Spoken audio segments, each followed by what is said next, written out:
Welcome to Bill and Tony's Excellent Adventure in Music. Here are your hosts, Bill Fraser and Tony Sartu.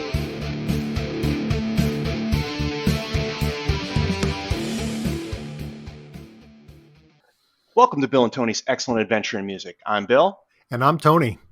And we are going to explore our love for music by sharing some facts and our thoughts on some of the best albums of all time. And today's album is Born in the U.S.A. by Bruce Springsteen. Born in the U.S.A. was released June 4th, 1984 by Columbia Records. The album was number 142 on the 2020 Rolling Stone Top 500 list, falling from number 86 in 2012 and number 85 in 2003. It has certified global sales of more than 22 million copies and claimed sales of 30 million units, making it one of the top 25 selling albums of all time. Although it was released in the summer of 1984, it was the top-selling album of 1985. So, Tone, let's talk a little bit about what was going on in 1984. I'm not going to go too deep because we already covered 84 when we talked about Purple Rain from Prince, but let's just set the context for our discussion today. 1984, we had the presidential race between Ronald Reagan and Walter Mondale. Geraldine Ferraro was the first female vice presidential candidate. You know, the song We Didn't Start the Fire from Billy Joel came out in 1989, but in 1989, he talks about foreign debts, homeless vets, AIDS, crack, Bernie gets in the song, and that's exactly what was going on in 1984. You've also got Michael Jackson's hair catching on fire in that Pepsi commercial. Marvin Gaye was tragically shot and killed. The Bell system breaks up. Russia boycotts the LA Olympics. On TV, The Cosby Show and Jeopardy debut, and in the movies, you've got 16 Candles, Beverly Hills Cop, Footloose, Ghostbusters, Gremlins, The Karate Kid, and Police Academy. So, great year. Yeah, I'm pretty sure that you just mentioned that Billy Joel, We Didn't Start the Fire. Absolutely. I know you hate that song, but I had to use it because it's like a perfect tie into 1984. All right, so let's talk about the year in music. Unlike the last few years that we've covered few albums where there's been multiple, like 20 plus different number one albums, 1984 only had 5 albums that hit number one. Thriller was the number one album for the first 15 weeks of the year. The Footloose soundtrack covered the next 10. Sports by Huey Lewis. Shout out to our boy John Schwartz, who's been begging for us to do sports. It was number one for 1 week, and then Born in the USA came out and was number one for 4 weeks, and Purple Rain took home the last 22 weeks at number one, as well as the first 2 weeks of 1985, before Bruce returned to the top for the next 4 weeks in 1985. Some of the top singles for the year were When Doves Cry was the number one. Number 2 was What's Love Got to Do With It by Tina Turner. Say, Say, Say by Paul McCartney and Michael Jackson was number 3. The Footloose lead song by Kenny Loggins was number 4. And I'll just mention a couple of others. Jump by Van Halen was number 6. Hello by Lionel Richie was number 7. And Dancing in the Dark by Bruce Springsteen was number 14. I think what you just called out is exactly why Rolling Stone has dubbed 1984 as pop's greatest year. You've got all of those songs and songs like Owner of a Lonely Heart, Karma Chameleon, Time After Time, and Like a Virgin, right? So there's a lot of crazy pop songs in 1984. All right. So how about, Bill, why don't you tell us about your personal history with Bruce? We talked about Bruce in our Born to Run podcast, so I'm going to just keep it really short. We were 13 years old in 1984. So just teenagers. You know, I was walking to school at Pine Brook right behind my house, and Bruce was on the radio, and he was big in my life at that time.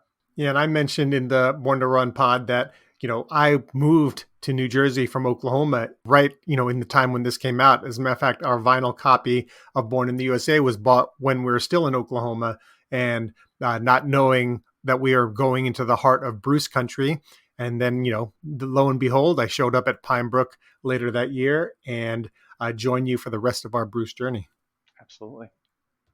All right, so now this is the Something You Might Not Know segment of the show, and we're excited to present a twist on this segment. Bill and I didn't feel like doing our homework, so instead we invited a Bruce Springsteen expert to talk to us about Bruce and Born in the USA. We're going to be joined today by Jesse Jackson, and Jesse hosts a Bruce fan podcast where he has people come on and talk Bruce. Everyone has their own Bruce journey, and he chats with people worldwide about theirs. He has some public figures come on, including Mike Campbell, Bruce's first manager, and Brian Koppelman. He's the creator and showrunner for Billions, if you've seen that on HBO. But mostly he talks to regular folks like Bill and me about our Bruce experience. Well, and Tony, we got connected to Jesse by a friend, Corey Nathan, who hosts a wonderful podcast talking politics and religion. And Corey has really been, somebody who's tried to help us on our podcast journey. And he shouted out Jesse on Twitter and said, "Hey, Jesse, you need to check out Bill and Tony's podcast." And Jesse reached out to us right away. And we were, lucky enough to be guests on Jesse's podcast, and it was a tremendous amount of fun to talk to Jesse on his show. Absolutely. So speaking of Pine Brook, and another Pine Brook alum, Corey Nathan. So please check out Talking Politics and Religion Without Killing Each Other. Bill, that's the most important part of the title. So, yeah, I'm sorry, without killing each other. And Corey does a phenomenal job of keeping people from killing each other by talking politics and religion. Absolutely. And he has just really A-list guests. It's an amazing achievement what he's done with that pod, and I encourage everyone to check it out. All right, so now let's get to our very first guest interview. We had a blast appearing on his show, and we had just as much fun having him as our guest. So please enjoy our conversation with Jesse Jackson from Set Lusting Bruce Springsteen. And we're joined today by Jesse Jackson from Set Lusting Bruce, a Bruce Springsteen fan podcast. We're totally excited to have Jesse here with us. Well, thank you. I am thrilled to be here. I agree. We had a blast having you guys on the podcast. I am a fan. I like listening to you guys. And so this is exciting. I've got my little draft board ready and, let the games begin. So I think we should start, Tony, and say that for the first time ever on our podcast, you and I are going to draft together against Jesse. Oh, we're teaming up, and it's going to be epic. It's 2-1, but that's okay. I guess I should be. Am I a ringer since I have done all the Bruce? You got Bruce all over us. There's very little chance of us beating you, but we're gonna have fun trying. So that's good. So before we get to that song draft, which I'm also super excited about, Jesse, do you want to tell us about Set Lusting Bruce? Maybe just the basics, how you got started, how long you've been doing it, how it's evolved over time. Sure. Way back in 2015, there was on our network at the time, Southgate Media Group, there was a guy who did an 80s themed podcast, and he was tired and he wanted to take a break, but he didn't want to not put out content. So he asked people to do guest spots. So I got a bunch of friends and we talked about Stephen King books of the 80s. Then we did Stephen King movies of the 80s. And then I picked 2 or 3 other friends and we discussed Bruce Springsteen's albums of the 80s. So we covered all of them and I had a lot of fun. And then at the same time, Springsteen and I, that fan-made film where everyone kind of talked about Springsteen came out. And I really liked that. And then the last thing was Adam Carolla's wife at the time, Lynette, did a small Springsteen podcast where she did about 5 or 6 episodes where she talked to friends, celebrities that she knew. And they didn't talk about, like, the creator of Who Loves Raymond. He didn't talk about Raymond. He talked about Bruce. So I went to the guy who owned our network and I said, I want to do a Bruce Springsteen podcast. And he says, okay, what is that? I said, well, I'm going to talk to fans of Bruce's music and I'm going to get them to tell stories. And so he said, sure. He says, if you're passionate about it, go for it. He loves telling the story. He hangs up and he looks at his wife, Martha, and says, Jesse's going to do a Springsteen podcast. I think we'll get a season out of it. And to him, a season is 12 episodes, whether you do them once a week, every 2 weeks. So as of this recording, I'm at 925 episodes. Whoa. I have been recording consistently, usually 1 to 2 episodes a week since 2015. As we're recording this, it's November 2022, and I'm doing 30 episodes in 30 days. Wow. Knock on wood. Is that because of the podcast month? Yes, because of podcast month. Yeah. Yes. So that's how it started. And over the years, I've expanded my basket to I will talk to almost anyone about music. So if you are a podcaster and let's say you do a business podcast, I will have you on the podcast to talk about your musical fandom. And so that way they can promote their podcast and you do. Bulk of my episodes are Springsteen fans sharing their stories, but I've had people that love Guns N' Roses, that love Daryl Hall and John Oates, that do all kinds of different artists to share their stories. And I'll tell you, just from our personal experience, our time on your show, of course, we talked about Bruce, but we also talked about Dylan, John Hyatt, the Beach Boys. So really, it was just such a fun conversation about music. I believe that, music unites us, especially in these hard times. We were discussing a little bit before we hit record. This is election week, and there's a lot of, since COVID and everything going on, there's a lot of pain out there. And I think that good music helps us to celebrate the good in our lives and help to get through the bad in our lives.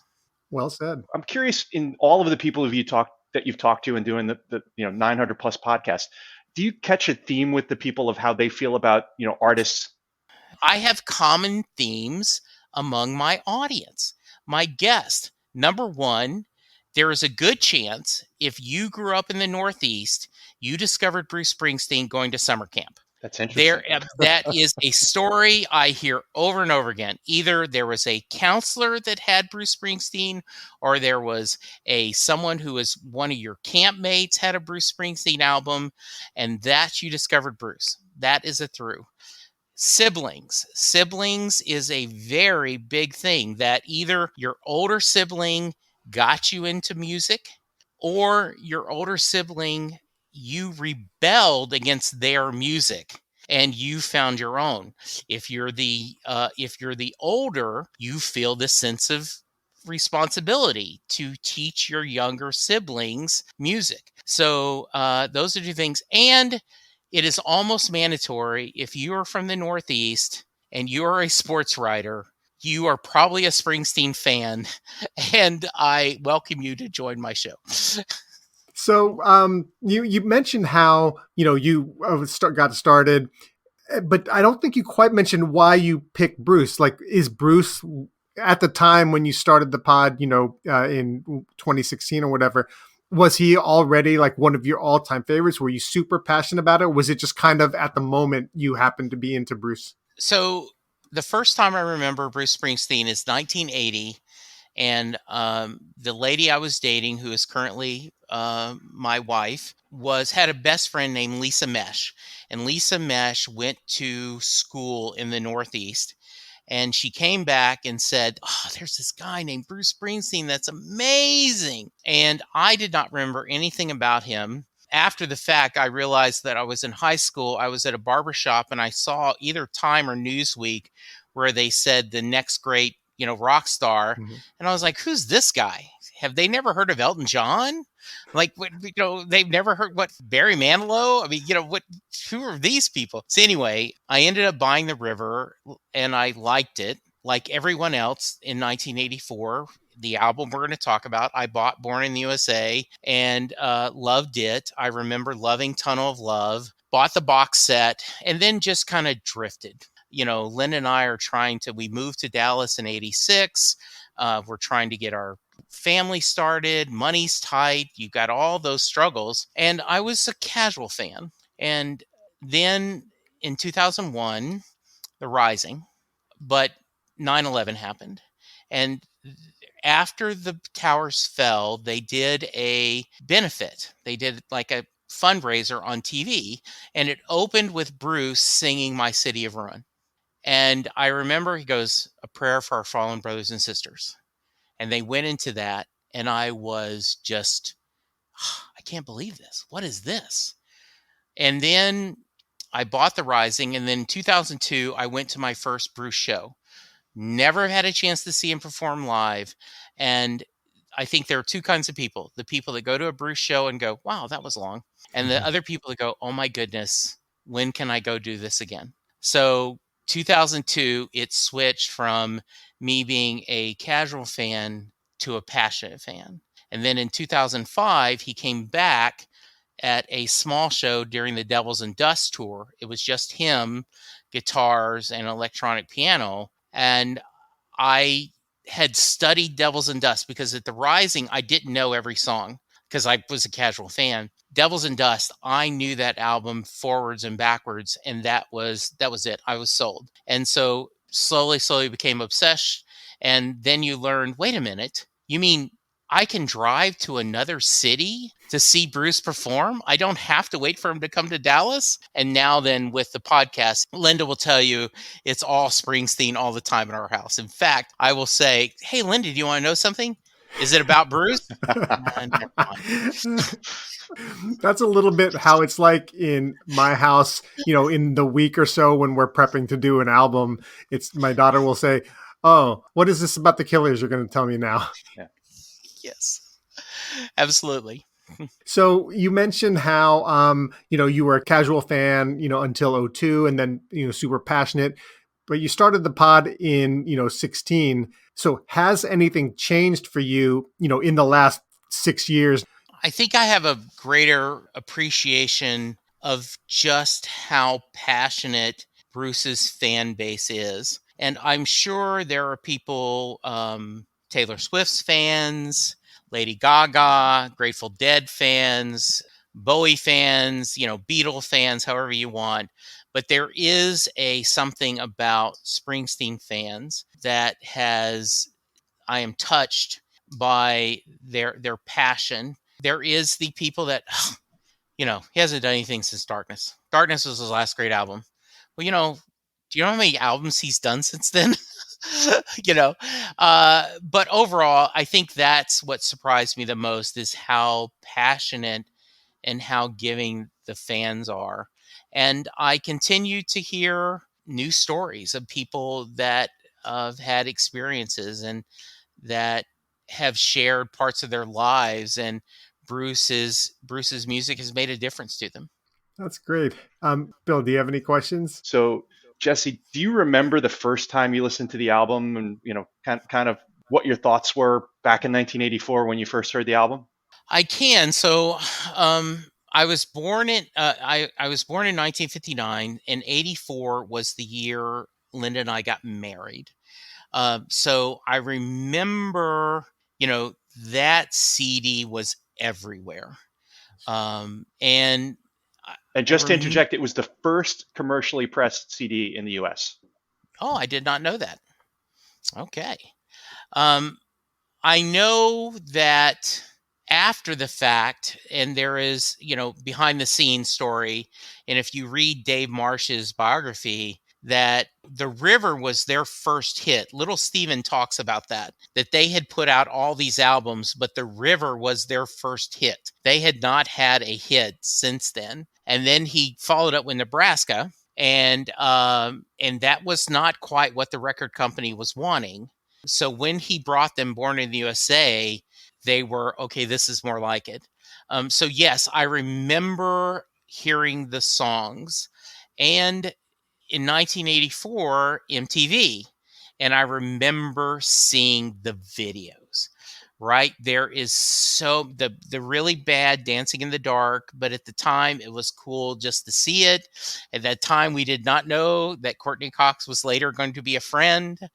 My Hometown, I'm on Fire, just Glory Days, just so many songs and so many great videos that it felt like a greatest hit CD, similar to like Off the Wall or Thriller, where you go, gosh, there's so many hits off this. Is this a greatest hit CD? No, it's just a CD. Do you remember what other albums were like on your radar on that in that year? Out of curiosity, I'm curious what like comes to mind when you're thinking about that time frame. So Prince, obviously, and that is what kept him from getting a number one hit. Absolutely. We talked about that on our Purple Rain pod. Absolutely, yes. Yeah, I mean, it kept him. Absolutely. You have the research in front of you. Tell me, and then I'll go, yes, of course. So Van Halen 1984, Madonna Like a Virgin, Wham! Make It Big, Tina Turner Private Dancer, Shaka Khan, I feel for you. Billy Ocean, suddenly. So Yes. it's some interesting albums in 1984. I remember being, and this is so sad, I was a little bitter with Tina Turner because John Fogerty put out Centerfield that same time, right? Yep. That whatever that, yeah. And everyone went to the press of Tina Turner comeback of all times. And I going, but wait a minute, this guy was Cletus Clearwater Revival, and he's back saying, why isn't he getting any press? Which is silly because, Tina Turner deserves all that praise. But I remember, I guess I'm like 24 or 25, like, hey, what about Fogerty? All right. I think we were going to talk about the tracks and the song draft, right, Tone? Anything Well, else we no, wanted to before talk we about did that, before we did that? I wanted to ask Jesse about the Mary question that he asks. Just so basically, absolutely, yes. yeah. So Jesse ends every podcast or every interview with what he calls the Mary question. So Jesse, do you want to tell us about what the Mary question is? I absolutely would love that. This started out, a guy named Jerry Armstrong, who is recently retired, has a new book out. He has a chronic disease. It's caused him to quit teaching.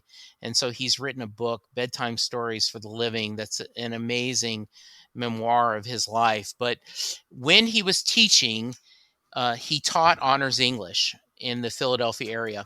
And he would take 2 days and they would take Thunder Road and break it apart as if it was a poem. And they would discover the lyrics. They would talk about the lyrics. They would talk about the themes. They would talk about the imagery Bruce is using. And then at the end of the 2 days, he would ask the question, does Mary get in the car?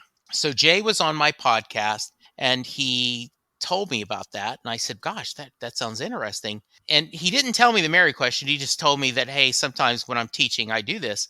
So I had him come back and he did a little miniature story, little bitty on the Hour podcast. He basically did a breakdown of what he would have done in class.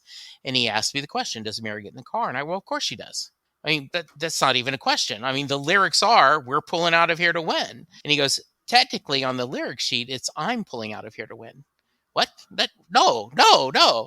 And so I was amazed by that. And I was looking for a way to get my audience engaged and looking for a way to give a button. And my buddy Bob said, this is your version of the Actor's Studio.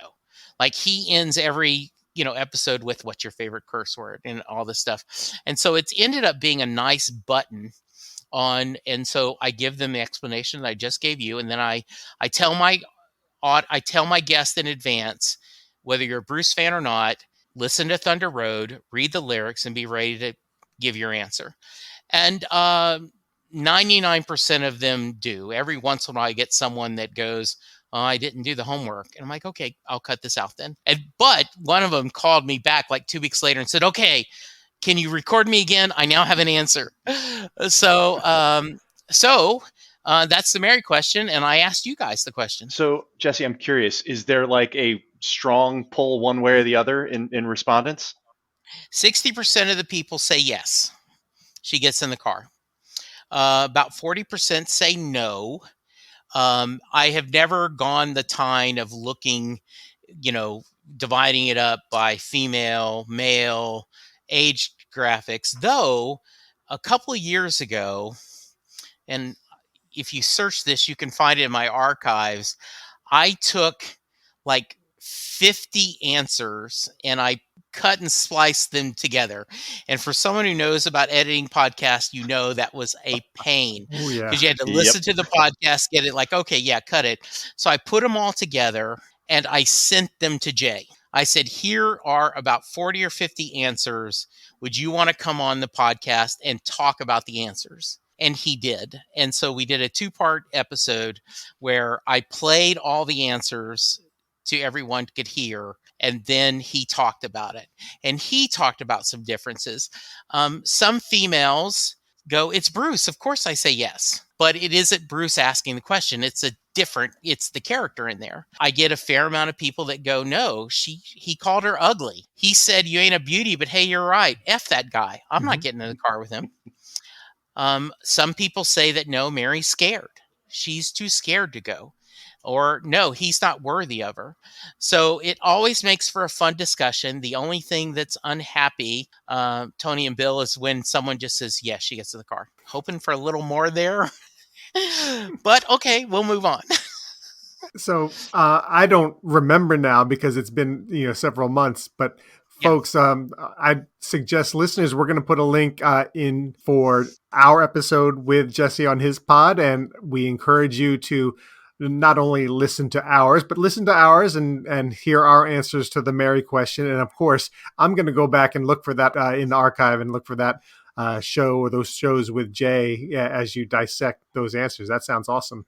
I was surprised. Brian Koppelman, the guy who wrote Billions, he talked about in his podcast, Ask Me Anything. So I sent that email, and in his podcast, he said, I don't want to know the answer. He said, the beauty of Thunder Road is it doesn't tell us the answer. And I don't think we need to know the answer. And if we did know the answer, it would make the song less powerful. So then he was nice enough to join me on the podcast. An amazing discussion. He is a great guy, passionate about music. And then he gave a different answer. And he said, did I give the same answer? I go, no.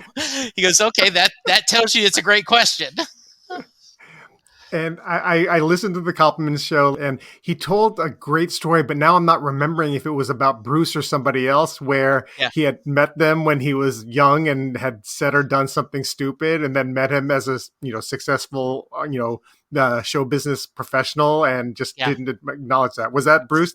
I can't remember if that was or not. I did have, and before we get to the song story, I did have one I wanted to share. We had told this story before we hit record. So as we're recording this, I just recently released an episode with the writer David Leaf, and he is one of my literary heroes. He has written the best biography of Brian Wilson, who is my other musical obsession, and he's also a huge Springsteen fan. And he told the story that when he was in college, he was the manager of the college radio station, and they got Bruce's first album from Columbia Records. And he said, and there's a big note, the new Dylan. And so David said he put it on the turntable, listened to a minute of it, took it off and said, yep, he is the new Dylan. He can't sing either, and took the album.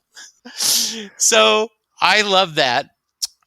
So I didn't tell you this before, and this just happened before we hit record. I sent him a link and I said, hey, David, your first part is out. We did an hour of just talking Bruce, and then we're going to do an hour of him talking Brian Wilson and his book. And so here's the first link. And he sent me back an email, said, I cannot believe. He said, I forgot to tell you the story. He said, during college, not only was I working for the radio station, but I was working for the school paper. And I remember we got an ad for a Springsteen show that was going to be there. And he says, and I think it was the show the first time David Sanborn was playing with them. Oh, wow. And I misspelled his name in the ad. He said, and I did not go the 4 blocks away to see the show. He said, I still kick myself that I could have gone to see Bruce in this really small venue, but no, I was too busy misspelling his name. He probably could have interviewed him too, I mean. Exactly. Oh, yes. Goodness. Jeez, yes. What a missed opportunity. Absolutely. All right, so I think that wraps up our chat. Now we get to the meat of what we do. So before we do song draft and talk about the tracks, it's an iconic album cover. Jesse, I'm curious on your take on the album cover. It was photoed by Annie Leibovitz. I know at the time there was a lot of feeling about what Bruce was doing on the album cover. What's your thoughts on the cover itself? So what he has said was that my blank looked better than my face, so that's why we used that photo.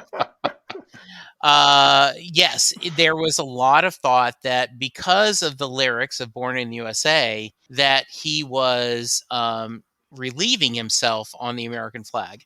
And we will get to this when we get to Born in the USA, the title track.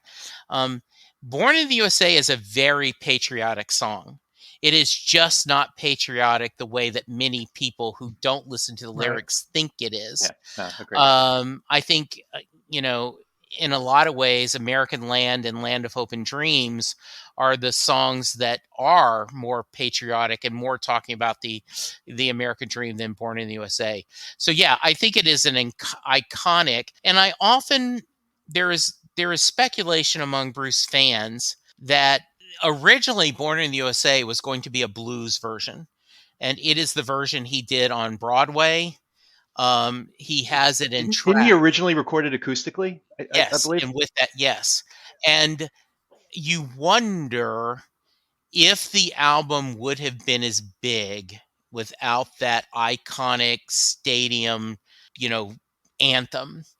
And would his career be like Neil Young's, where gifted musician, everyone loves him that knows, but not a icon. And I'm not belittling Neil Young's career at all. I mean, Neil Young is amazing, but the common folk may not know as much of him. But Bruce, having that Born in the USA, Glory Days, Dancing in the Dark, put him into another, stratosphere. And in a lot of ways, he's never gone back there. Well, I'm glad you asked that question, Bill, because I've never actually studied it. And I'm looking at it right now. I said, oh, gosh, I could see where people would say that to Jesse. It never occurred to me that someone would interpret that image that way. In a Rolling Stone interview in '84, he actually had to clarify that. And Landau made a point to tell Bruce. I mean, I read a few things, and Landau's like, no, Bruce, you need to be clear. That's not what's going on. So.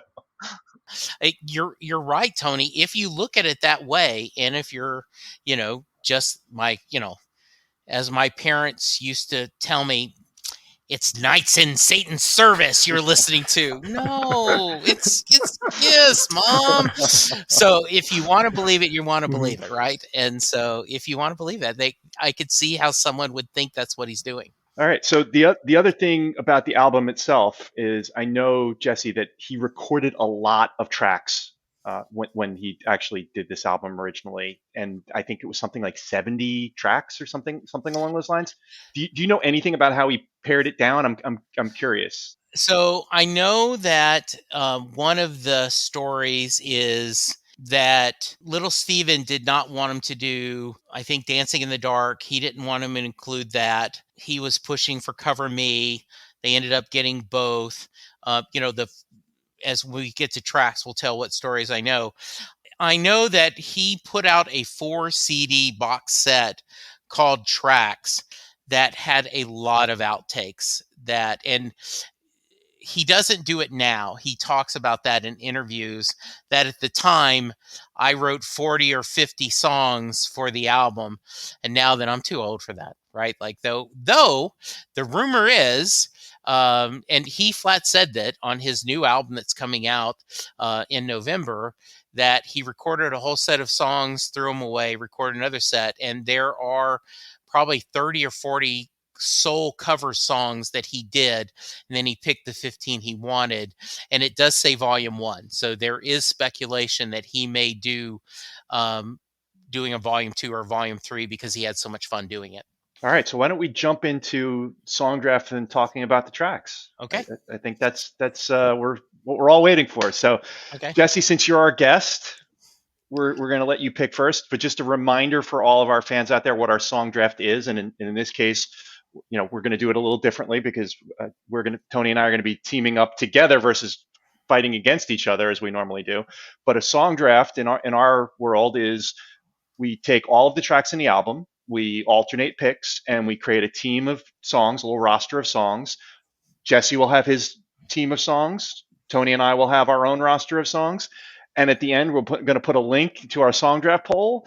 And we're going to hope, Tony and I are going to try to figure out a way to beat Jesse, who is very clearly a lot more knowledgeable about Bruce than either Tony or I. So we're going to do our best here, but I think we're punching above our weight class here, Tone. For sure. Not necessarily, because now I am on the record, and my audience disdains. I am not a fan of Jungle Land. It is a song that I do Love that not. song. I I love know that that's what song. everyone goes like, Jesse. And Jungle Land is fruitcake, or coleslaw. They're like, oh, if you don't like fruitcake, that's because you haven't had good fruitcake. Like, you should listen to Eat My Fruitcake, then you'll love fruitcake.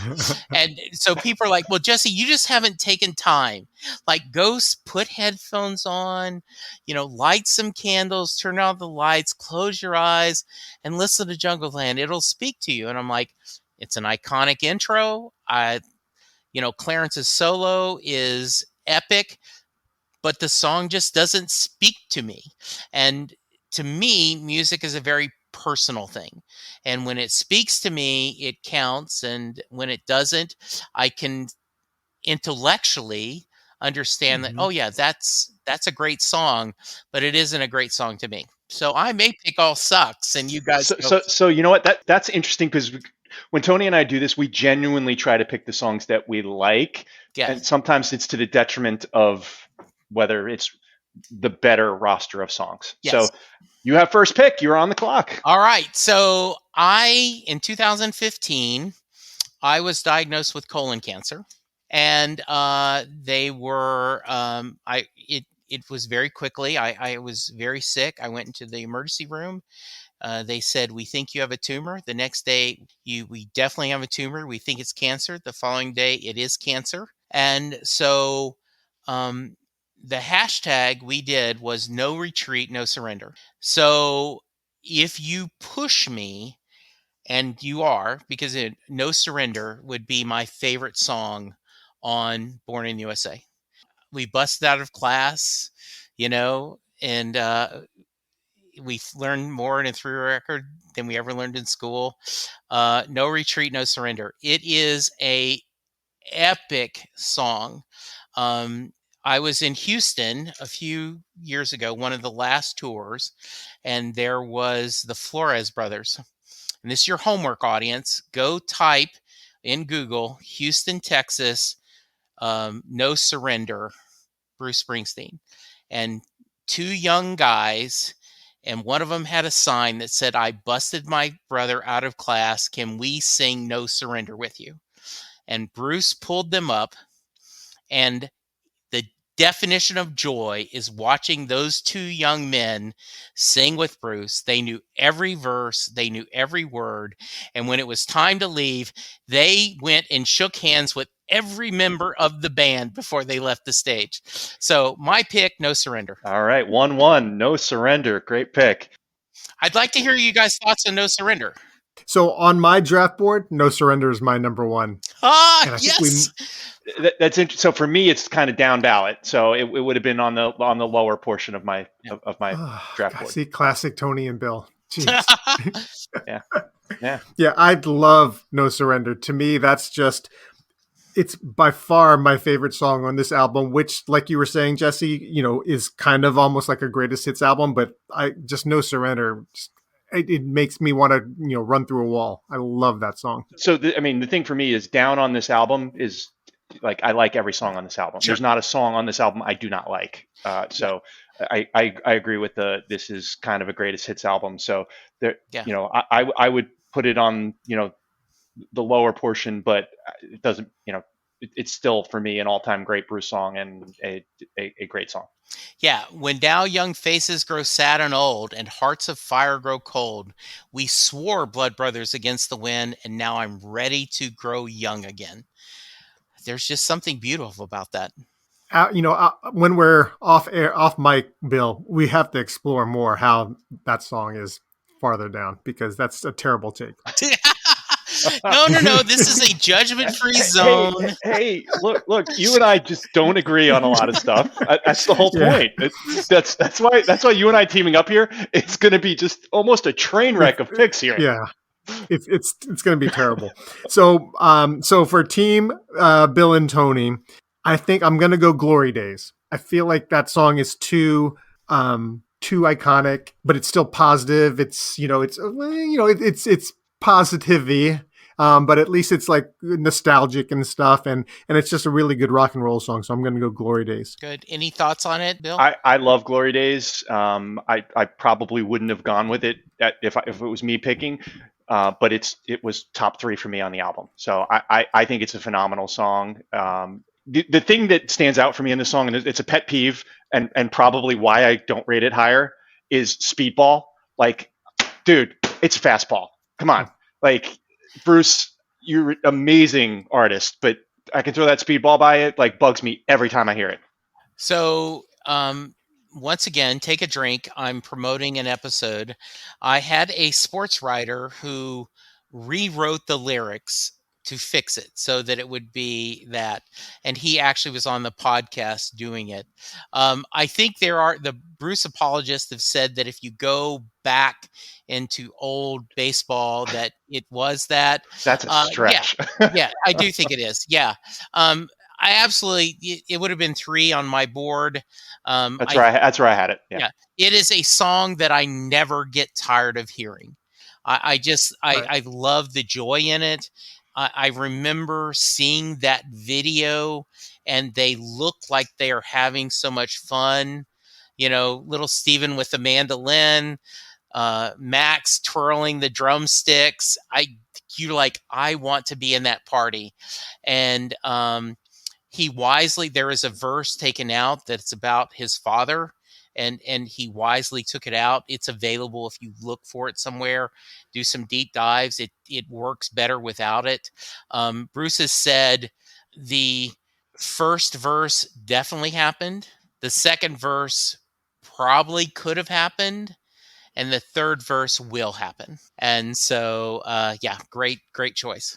You mentioned something, about the edit, and what I found remarkable in, just some of these deep dives into albums is how often you hear these stories about, these other lyrics that end up getting cut, and how way more often than not, those editorial choices are the right ones. Yeah. Another plug, not for me, but there is a writer, there's a guy, the guy created Babylon 5, J. Michael Straczynski, just put out a book last year about becoming a writer, staying a writer. And it's a manual about writing. It is for people who want to be TV writers, book writers, whatever. And he does a whole episode, a whole chapter on editing, and he shows the process. He puts the whole, and before he edited it, and has all the strike lines and everything to show you how editing is the key. And you hear that with filmmakers. The second part of the movie is in the editing room. Yeah, I agree. All right, number 2, Bobby Jean. This is the love letter to little Steven. It is, I just love this song. I think it's sometimes the forgotten song on Born in the USA. The sentimentalness of it, where he's talking about one day, I'll hear that song on the radio and I'll think of you, and it just is so beautiful. And a personal story.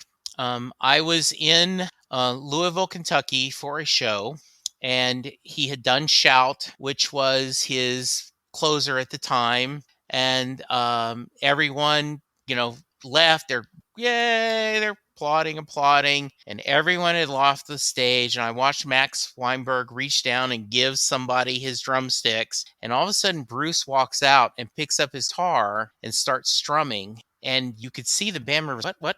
And they all came on stage, and he did Bobby Jean. And so the feeling was like Christmas afternoon, Christmas night, where you go all of a sudden, oh, wait, there was a present we missed underneath here. Christmas is not over. We have one more present to open. And having him do Bobby Jean after we thought it was over was just a great moment. Wow. Yeah.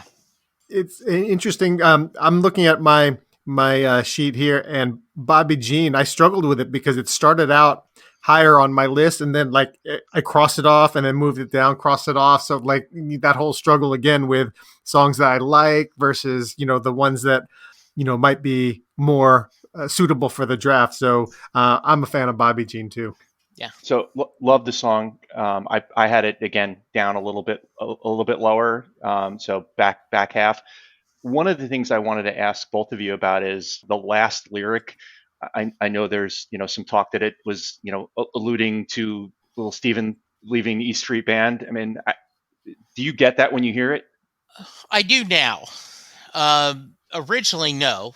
It was about a girlfriend, and and it's kind of confusing because we wear the same clothes. Wait a minute, but when you think that the heavy rumor is that this is about Steven leaving, and maybe you'll be out there on that road somewhere, some bus or train that's traveling along. In some motel room, there'll be a radio playing, and you'll hear me sing this song. Well, if you do, I'm thinking of you and all the miles in between. And I'm just calling one last time, not to change your mind, but just to say I miss you, baby. Good luck. Goodbye, Bobby Jean. I'm not trying to change your mind. I understand you need to go make your own music, but I love you. And like all great songs, It's a you leave beautiful that. last line. It Yeah, really yeah. is. You leave it so it could be about, someone you love, an ex companion, an ex partner, an ex spouse, significant other, but it also could be this bandmate. That's a great observation too, just about really good songs that can be interpreted multiple ways, even by the same person. The person who wrote it, Yeah. can say, "Oh wow, you know what? It has a totally different meaning now for me who wrote the song." So you may want to cut this out, but two stories that I think are appropriate. One, I tell this all the time. Isaac Asimov, the famous science fiction writer, is doing a lecture and he's talking about a story and he's explaining what the story means. And someone shoots up their hand and says, Dr. Asimov, you're wrong. That isn't what. And Asimov goes, he was a smart aleck anyway, said, I wrote this story. Of course I know what it's about. And the audience member says, just because you wrote this story, what makes you think you know what it's about? And in his book, Asimov said, I think you're right. And I will never assume again. I know what I meant the story to not. The other story is, and since we're all John Hyatt fans, he was on Treme and he was doing Feel Like Rain. And there is a scene where Steve Earle is playing a character. He's talking to a young female violinist and she's listening to the song. That's so much about Katrina. I can live here and feel that. And Steve Earle's character says that was written 10 years. The beauty of a great song is it can mean multiple things. Oh, so true. All right, I guess I get to make my first pick. Yay! All right. I'm going to have to pick the stadium anthem, Born in the USA, at our second pick here, Tone. It's just an incredibly powerful song. It resonates on so many levels. And Jesse, as you said before, I think it's an incredibly patriotic song. I agree with that sentiment 100%. I know at the time, it was '84, the election, Mondale, Reagan, and they read into it as, born in the USA, and they tried to, appropriate it for their own political purposes. But that wasn't the message Bruce was singing with the song. But it is an incredibly powerful song, and I can't not pick it here. And Bill, if I'll interject and just say that I think that you're being a little too generous to suggest that they read into it, because even if you glanced at it for a second, you'd realize what the song was about. There They was just no looked at the effort they just to looked at the read into the title. song. They just looked at the title. They just look at the chorus, and it's things haven't changed. When President Trump was in the hospital with COVID, they were outside his hotel playing Born in the USA. And, a lot of my listeners on Twitter go, I don't think they know what that song means. So, once again, I am not a fan of the blues version of Born in the USA. I just don't think it works. And I wasn't happy with it at all. And so I was lucky enough to get a ticket to see Bruce on Broadway. And it's available on Netflix. And if you have not watched it, I urge everyone to watch it, whether you're a Springsteen fan or not. And he tells the story about going to get drafted to get his draft status, and he ended up not being selected. And his father had all his time, he shares his father is his greatest foe and his greatest idol. And his father kept saying, wait till the Army gets you, wait till the Army gets you. And he comes back and he tells him he wasn't drafted. And his dad said, that's good. That's good. And Bruce takes his guitar and he says, and I'm really glad that, and he names some of his friends who didn't go, but then he names the friends who did go that died. And he says, I wonder who went in my place. And he plays the blues version of Born in the USA. And then I went, I'm an idiot. This is the greatest version of this song ever. What was I thinking? Context is everything, right? Yeah, context is everything. All right, I gave any other thoughts on Born in the USA? Oh, I'll just say that I'm with you. So I appreciate it, but it was down ballot for me. Okay. So I thought hard and heavy about this because there's still a lot of great songs left. So I'm going to go a fun one. I'm doing Working on the Highway. I love that song. I wanted that song. You're killing me. The reason why is, one, I think it's just a great song. It is a phenomenal song. Yeah. It's so underappreciated in my mind. Yes. And the other reason why is I love him doing it live. Over the past years, they start doing the instrumental, and he will take a drink of water and he will spit water out at the end right before he kicks into the song. So just Working on the Highway is it's a story song. I don't know if it has a lot of deeper meaning, but it is just hilarious. And I just think it is, you get the whole story about you screwing up and trying to get away. And, son, can't you see that she's just a little girl? You know nothing about this cruel world. And once again, the judge throws it to the man. And so, I'm going to pick Working on the Highway. Well, and it really rocks in a rockabilly type way. It's just such an amazing kind of a traditional, folk American music style. Oh, absolutely. Great. Yeah, I was really hoping it made it back to my next pick, maybe unrealistically so, but anything you want to add on the song? No. All right, you're up. All right, so I'm up. Boy, another struggle. This is a classic struggle for me because I've got them ranked. I've got 3 and 4 on my board. 4 is the song that I like better, and so I'm going to be true to myself and not do what I'm supposed to do, and I'm going to pick Darlington County. So first off, I love that they are next to each other because they do feel like sister songs.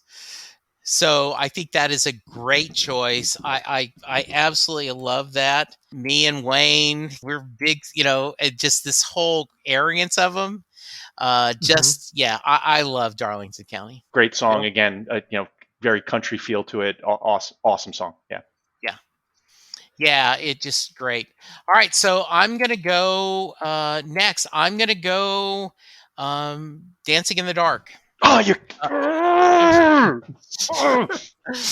one of the best pop songs of all time.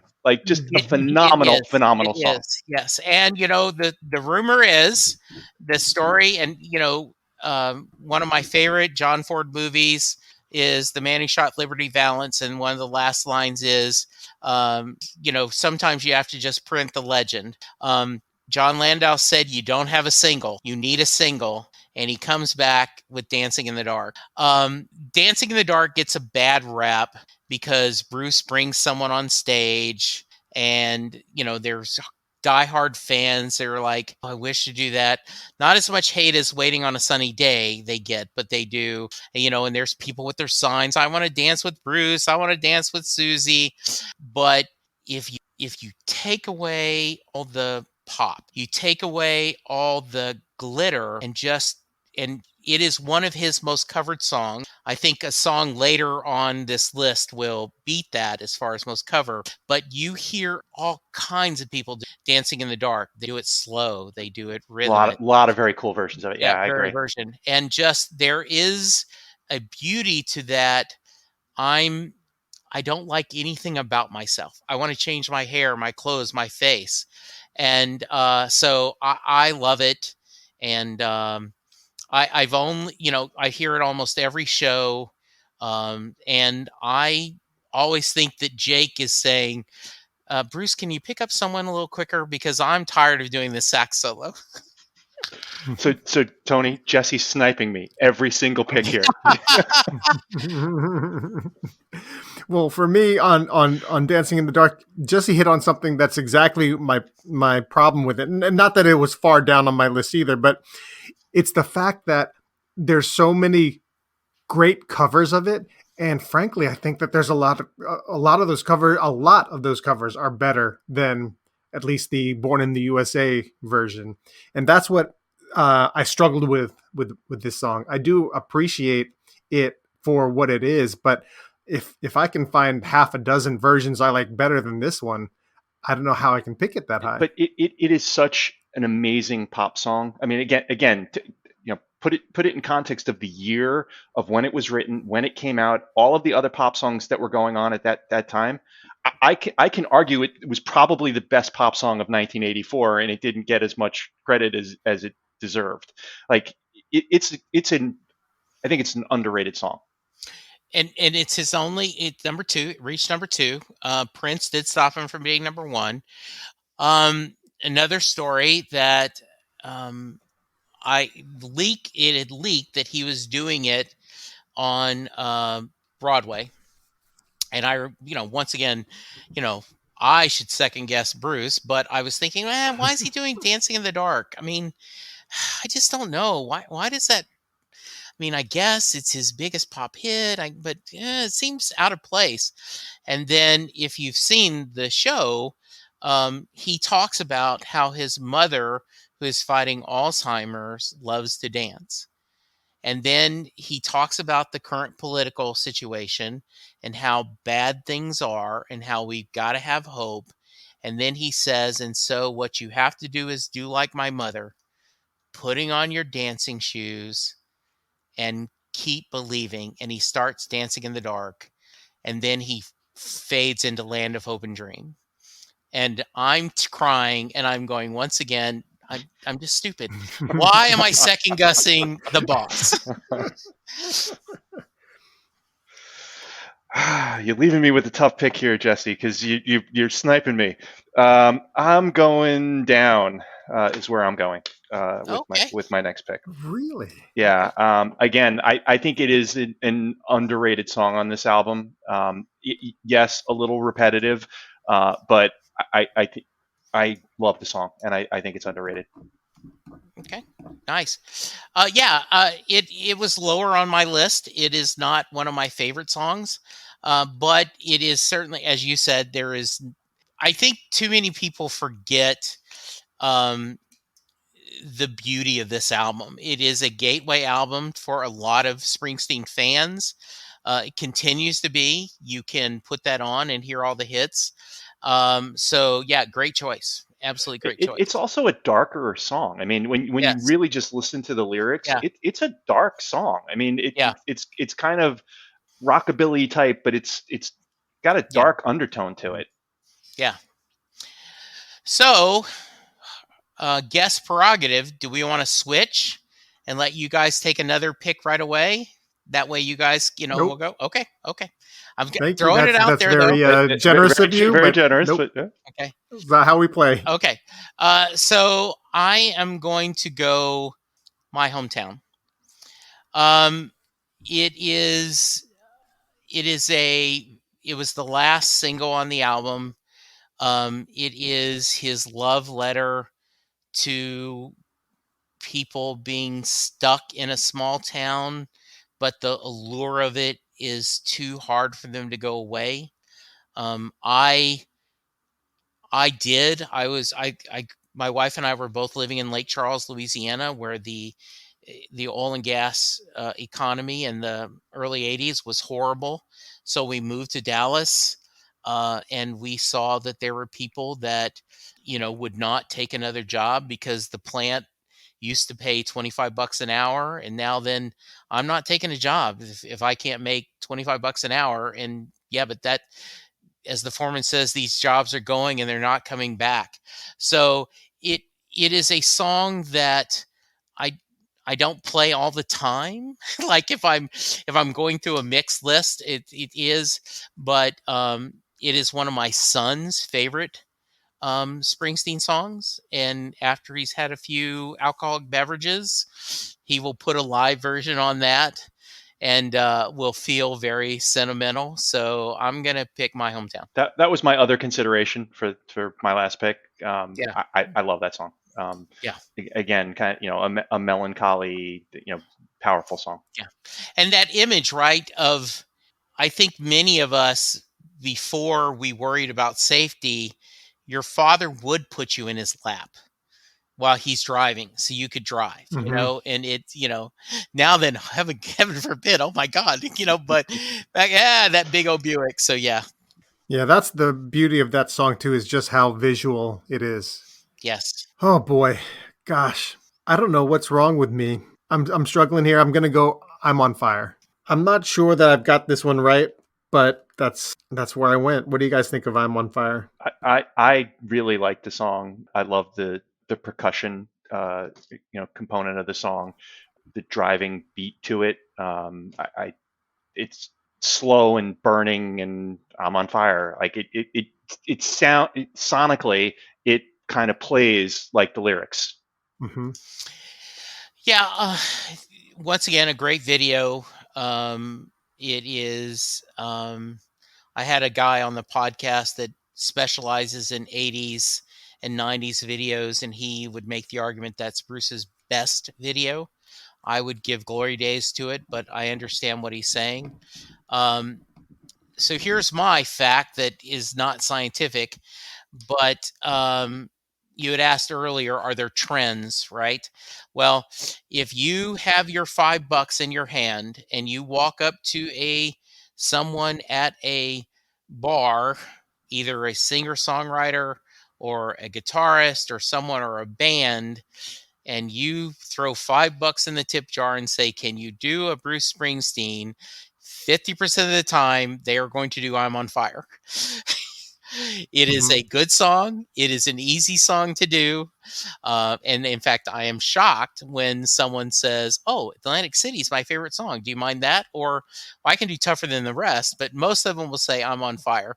So you have the uncomfortable Hey Little Girl, Is Your Daddy Home, which has not aged very well. Definitely But not. we're going to forgive that was in the middle 80s and he does not literally mean that. Right. But it is, once you hear that and in that context, it is hard to listen to that song without that going in your image. Hey, little girl. So yeah. Gosh, I've never listened to it that way, Jesse. I've ruined it for you now, haven't I? I want to change my pick now. Nice. All right, Jesse. Next, okay. My brother's favorite song is Downbound Train, so I'm gonna pick that. I had a girl, I had a life, and now then everything's gone, and I work in the car wash. What it does is that a great image of? And at first I think, oh yeah, it's always wet, so that's why he's saying it's rain. And I go, no, he's saying I'm at the car wash, and all it does is rain, so I can't work, I can't make any money. My life is totally lost. So it is a downer song. But once again, he's making that picture. He's talking about that story, and so that would be my final pick. All right, so that lets me take it home, and I'm going to say I'm shocked to get Cover Me as the very last pick on the album. I love this song. It was higher on your board? It was higher on my board. It was right kind of middle of the pack for me on my board. So I'm kind of shocked to get it as the very last pick on the album. I love some of the guitar solos on this song, and one of the interesting fact, which I didn't know until I did a little research, I didn't know he wrote this song not for himself. So he wrote this song for Donna Summer, which is just kind of crazy when you think about it. And the more I thought about it, I guess I could hear her singing it, but that's just kind of an interesting visual, like her performing it. So when they put out The Promise, which was a box set of a lot of unreleased material he did, in the interview, Little Steven said, if Bruce had wanted to do the Brill Building career of write nothing but pop songs, he could have been one of the best pop song writers in the world. In fact, Little Steven would say, really, you're giving this one away too? Fire by the Pointer Sisters. He had this gift. And yes, Cover Me, and I can hear Donna Summer doing it, and it would have been great. So yeah, he took it for himself. So there we go. Yeah, so Cover Me, this is where I just sometimes I get lost in the sauce or something. When I'm looking at my board, you know what was number 3 on my board? Cover Me. Wow. And I passed it 4 times. I had it as number 6 on my board. Yeah. So I had it higher on my board and I didn't pick it. Yeah. So I don't know. It's a great song. Yes. A very solid album. I know there's the synthesizers and the 80 feels, but it's the same thing. I feel that when you watch a movie from the 40s or the 50s or 70s, you have to just accept the fact that it's a thing of the times, yet it can still be universal. I remember a couple of years ago, I watched the original The Day the Earth Stood Still, and I went, my goodness, this still holds up. This is an amazing movie. And I think if you can get past that, it sold bajillions of albums. It made, you've got Bruce in the red handband and the no sleeves and crooning on We Are the World. It's a great album. Yeah, and I think you're right about the synth and the 80s of it. And the key is that they didn't go too much into it. Sometimes that's where I feel like artists run into trouble when they too all in on a trend, and then it doesn't have that timeliness. Yeah. I really feel like this album aged pretty well. Again, listening to it again just right before the show and several times in the past week, I feel like it aged really well. To both of your points, I think that there are definitely things that you can hear that were of the time, but it wasn't hammered with it to the point where it's like, oh, it's just this. It's not distracting. Yeah, exactly. It wasn't distracting. Agreed. All right, so let's just do a quick summary, Tone. Jesse, I'm not sure if you wrote down all of your picks. I'm happy to share them if you didn't. I did. All right. Well, why don't you share them yourself then? Yeah. So, Downbound Train, No Surrender, Bobby Jean, Working on the Highway, Dancing in the Dark, My Hometown. All right. And Tone, yes. What did we get? So we got Glory Days, Cover Me, Darlington County, I'm on Fire. I can't read my own handwriting. Born in the USA. Born in the USA and Going Down. And so, I think we're going down on this one, Tone. I don't know. So you guys have Glory Days, Born in the USA, I'm on Fire. Darlington County's pretty strong. That's a pretty top 4. So, and then I have No Surrender, Bobby Jean, Working on the Highway, Dancing in the Dark. So, yeah, it's a pretty good stack up. Yeah, I do think it is. Yeah, I think it's a real good stack up. Personally, I agree with Jesse. I'm looking at my top 6, and we got 4 of my top 6. We did as well as I would have expected, or I would have hoped. Yeah, and by the way, I just want to start. I think this is a fun part of you guys have a great discussion, and it's always fun. But I think this is just really a cool way to kind of sum up what you guys have talked about, right? And so I'm really glad you invited me on this, and this was fun. All right, so Jesse, we like to end the episode with final thoughts on the album, and if you deign to join us with final thoughts, we'd love to have you kind of give some final thoughts on the album. I absolutely would. First off, go in, pull this album and listen to fresh ear. You've heard the hits so often, you might get that. I've overheard this. I've heard this way many times, but I think it's idea to put it in your player, put it in and listen to it and listen to, think about what Bruce was going through and thinking about. He had just done Nebraska, which was a very dark album, that depression. And then he's trying to hit a home run, and he's trying to be, and I think did that. If you go to Tunnel of Love, he immediately back a lot of that, made a lot personal album. So I think that's an interesting, and enjoy it. I think it is what I think, and another story, and I'm so glad we ended up not doing the 40-minute. Yeah. I've screwed y'all guys. I'm so sorry. I feel guilty. But one of my favorite stories is that same show. I'm in Houston, and the show's over, and it's an outdoor venue. I'd gone to we're out stars and everything, and I'm waiting for my wife to come out, and this very drunk lady is it over? But really? I said, yeah, he played almost 3 hours. It was a good show.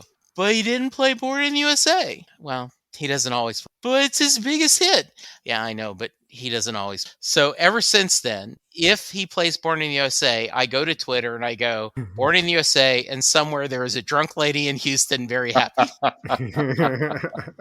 Tone, final thoughts? Bill, my thoughts. I know I shared this on our fantasy baseball group chat, and I think I might have said it on our appearance on Jesse's show. But to me, what makes this album so great is if you take off the first, the top 2 huge hits, if you take off Dancing in the Dark, or even top 3, take off Born in the USA, Dancing in the Dark, and Glory Days, you're left with a great album.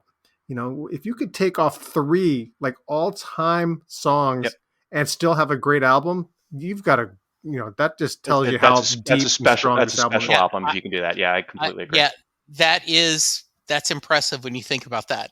Right? That you could take 3 tent poles and still have a solid structure.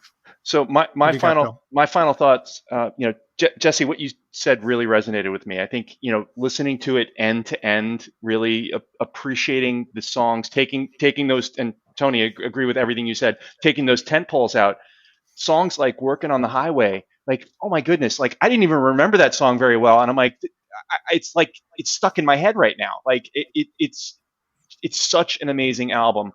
Definitely, if you haven't listened to it recently, put it on your Spotify or on Amazon Music or Apple Music and give it a listen. It's just a phenomenal album. And when I look at my rankings, so Tone, I know we go back to share where I rank this, because I'm a maniac when it comes to trying to rank these albums in my top pantheon of albums.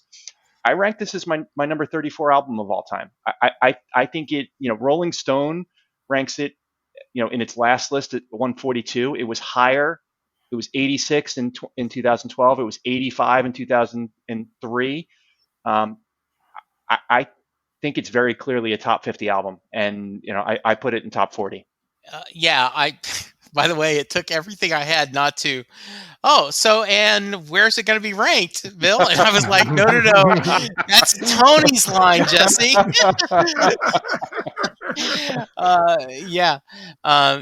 It is. This Bruce Springsteen fans will often put this lower on their list.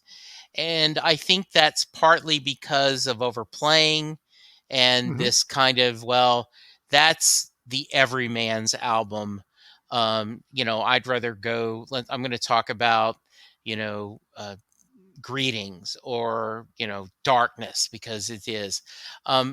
This is a good album. This is a great album. And another, I don't know if you guys have ever had a chance, but there was the podcast where President Obama and Bruce had a discussion, and they were talking, and Bruce picked up the guitar and started playing My Hometown. And he said, pretty good song. And Obama goes, no, that's a great song. All right. Well, then I guess that wraps it up. Jesse, thank you for really just such a great time. And besides having fun, on your show and having fun today, really, the lessons that we've learned from you, from listening to your show and talking with you. It's really appreciated. Well, it means the world to me. I just love. You guys are welcome anytime back on the podcast with me. Anytime you want me to have me back on yours, I will just blatantly, invite myself back to dinner. Like, yeah, I'd love this. This is a blast. And continued success. You guys are doing great on your podcast, and the important thing is your listeners can tell you're having fun. You are doing this out of a sense of joy and a love of music, and it comes through the headphones. And so keep it up. Great job. But Jesse, we have to ask you to tell the people how they can find you. Yes. So I am at Twitter for now at Jesse Jackson DFW. Set Listing Bruce is at Set Listing Bruce. I am on a lot of podcasts, much to my wife's disdain. Set Listing Bruce usually comes out twice a week, where I talk to musicians and I talk to music fans. I am brand new podcast, The Perfectly Good Podcast, John Hyatt A to Z. We have just started that, where me and the Sylvian Groth, who was one of the first people who did a John Hyatt fanzine, we are going through every Hyatt song through A to Z. I do Next Stop Everywhere, which is a Doctor Who podcast. And then I do a Last Best Hope for Conversation, which is a Babylon 5 podcast, where I am a experienced Babylon 5 viewer, and my two co-hosts have never seen the show, and we're discussing that. Mm-hmm. So that's been a lot of fun. And so, like I said, setlistingbruce@gmail.com. Send me an email, reach out to me on Twitter. I want you to be on my show. I'm not kidding. Right? That person who's sitting there shaking your head. No, he doesn't. Yes, I do. I believe every music fan has a story to share, and it's my job to capture them as much as they can. It doesn't matter if you don't know one song by Bruce. If you are passionate about a musician, I want to have you on the show. Great. So thanks, Jesse. And we'll definitely include some of those links and stuff in our show notes too. Folks, take Jesse up on his offer. He's just an absolute pleasure. I had a great time. And Jesse, this is always awesome to do. So much fun today. Thanks, guys. All right, everybody. So thank you so much for listening to Bill and Tony's Excellent Adventure. Our next episode, you know what, Tony? We're really going to do All Things Must Pass next time, right? We said we were last episode, but we're really going to do it next time.